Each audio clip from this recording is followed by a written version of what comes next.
Hello and welcome to Face Off here on France 24. This Sunday and the following month, voters all across France will head to the polls for the first time since the Socialists won the presidency and a majority in parliament nearly 2 years ago. They will cast a ballot to elect their mayors. But also this is by and large a local election. The outcome will also have national consequences. For instance, how much will President François Hollande's dreadful approval ratings weigh on his fellow citizens' minds? Also, can the Conservatives take advantage and finally put their divisions behind them?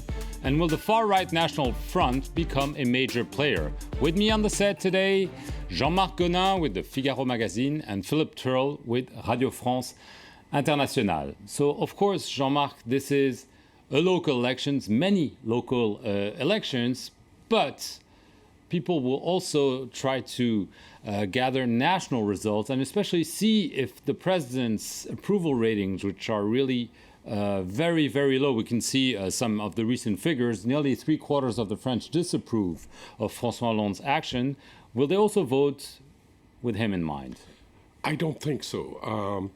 This election has been regarded as a test in the last months, but there's no big upset to expect from that election. When you look at the polls, the main cities, let's say the top 5 cities in France, won't change hands, be it Paris, Lyon, Marseille. Apparently there's a kind of stability. Well, an upset can always happen, but doesn't look like that. So the public attention won't be very much attracted by a big upset. And the second thing is people have local politics in mind, so it will be very difficult to add up the votes on a national basis to say that the socialists are the big losers and the conservatives or the National Front are the big winners. Tendencies we will be able to read those within the figures, but not with a big impact on the national scene, I think. Do you agree that it won't be a referendum on François Hollande? Some on the opposition are saying, well, this is your opportunity, French people, to sanction in the ballot box what you're telling pollsters and saying, let's get the socialists out of power. Well, if you look at the situation, as Jean-Marc was saying, most of the major cities around France, which are already held either by the right or the left, just to give you an illustration, Paris is held by the left, by Bertrand Delanoë, and he is not standing again for another term in office, but it looks like, according to the opinion polls, that his successor, who is a woman called Anne Hidalgo, is going to win that election, even though there is this dissatisfaction with François Hollande and this irritation with the head of state.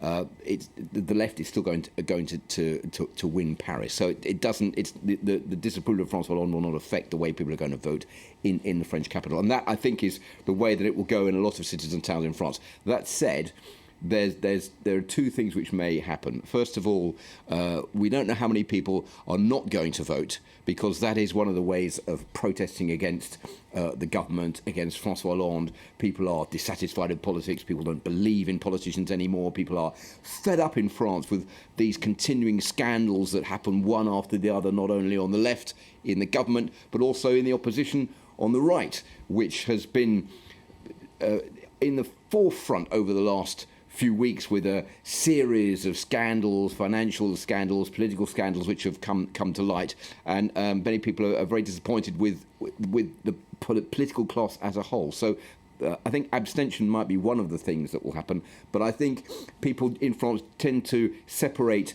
local councillors, local mayors, local officials for the hard work they do, with the proximity they have to the local populations, and many of them are friends with their constituents. They will vote for them, whatever's happened on a national basis in Paris. Right. There's still a contradiction in the atmosphere right now. A lot of people, the rumor goes around that there will be a government, there might be a government reshuffle right after, in 2 weeks' time, right after the second round of those elections. That is, it's a huge contradiction. This cabinet is totally worn out. The prime minister is considered as unable to act. Now he lacks the necessary Burned confidence. out. He's burned out.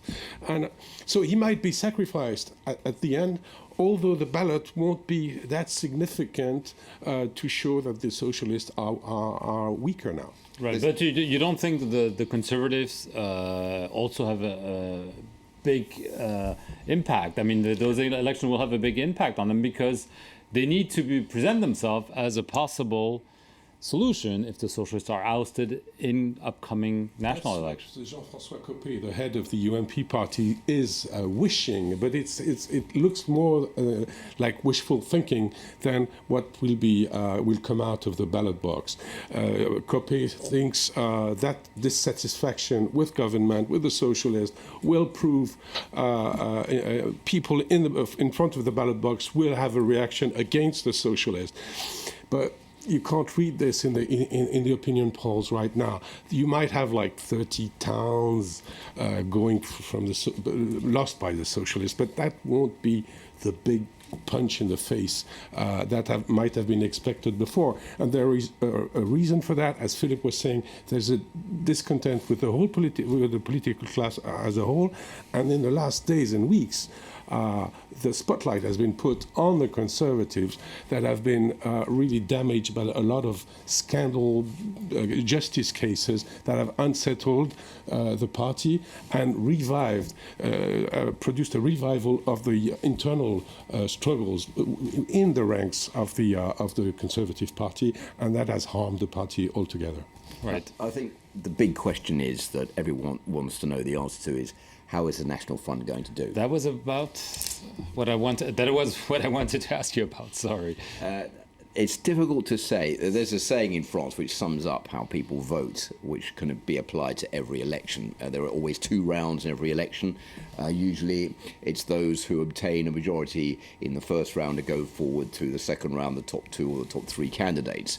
And in France, people always say in the first round they vote with their hearts, and in the second round they vote with their wallets. So I expect that in the first round, the National Front will do fairly well. That's what Marine Le Pen, the head of the National Front, is hoping for. I think she will do better in this election than she's done in previous local elections Right, in and France. she has described those elections are really key elections for the National Front. They are. The party has never performed well in such local elections. Well, the party normally does better on a local basis in France, running the few towns that it's ever managed to win, than it's ever done on a national basis, except in 2002 when it came second in the presidential elections, but was beaten in the second round by Jacques Chirac. This time round, it'll be interesting to see whether they capture any cities or towns that they're hoping to obtain in the south of France, in the north of France, in the east of France, which are key areas where the National Front is traditionally strong. I think they may do fairly well in the first round. They want to upset the apple cart. They want to destabilise the left and the right, the traditional parties in France, to act as a key player in the second round. But I think in the second round they won't do quite as well as they hoped and win as many cities and towns as they would like. Right. They still have a problem with the people that run with the party on their list. That now they have more than 500 towns and cities where they are running. But if I take the example of the town where I was born, it's a middle-sized town at the foot of the Alps. The Front National, the National Front, does well in national elections. But again, I was there a few days ago. The people that are running for the Front National, the National Front, are totally unknown by the local people. And they have a problem there. They are not recognized by the population as politicians, are as notorious people in the city, in the town. So they probably won't do well. And there's another thing that has happened recently, which is quite amusing, is that people who were running for some of the traditional parties have seen their names put down on the list of National Front candidates, which they didn't know about when people were ringing them up and saying, did you know that you're on the National Front list? And they were saying, no, I'm not. And they were saying, well, yes, you are. So that's caused a lot of anger from those candidates and embarrassed the National Front, which hasn't done them any good as far as trying to consolidate their positions concerned. Right, but that being said, I'm not saying Marine Le Pen is saying we're going to win those elections. She certainly hopes to win a few towns. They have no town that they're governing right now. But she might be looking at the future, and she knows her party's weakness is that they don't have a strong local anchorage all across France. And this might be a way for her to plant the seeds for future national victories, more than an immediate local election victory. Yes, that might be the kind of seeds for a crop in a few years' time. But they have tried already many times, and this is no good election for them. They have a bonus this year, 2014, because European elections are coming soon in next June, and these local elections might be the first step for a real triumph in June, where they are expected they might be the first. They want to win. They want to win, and it might be the biggest French political party at the European ballot in next June. What's happened is that up until recently, the National Front was always seen as a protest vote. They didn't really have a programme apart from immigration and anti-Europe. That was it. They didn't really have any concrete ideas about how to run the country, and people would vote because they were unhappy with the situation. There was insecurity. That was what they based their programme on. Now, the National Front under Marine Le Pen has come up with a project, with a plan, not a very good one, but with a plan that many people will believe in, and they're trying to present themselves as being a normal political party, not a protest party as they were under Jean-Marie Le Pen, Marine Le Pen's father, to try to win support from more people. And to a certain degree of success, they've managed that. It'll be interesting to see just how far that goes when people actually have to cast their ballots for the National Front. Okay, we'll have to wait this coming Sunday, and the following one will be obviously very closely watching those elections here on France 24. Thank you very much. We'll see you next week here on Face Off.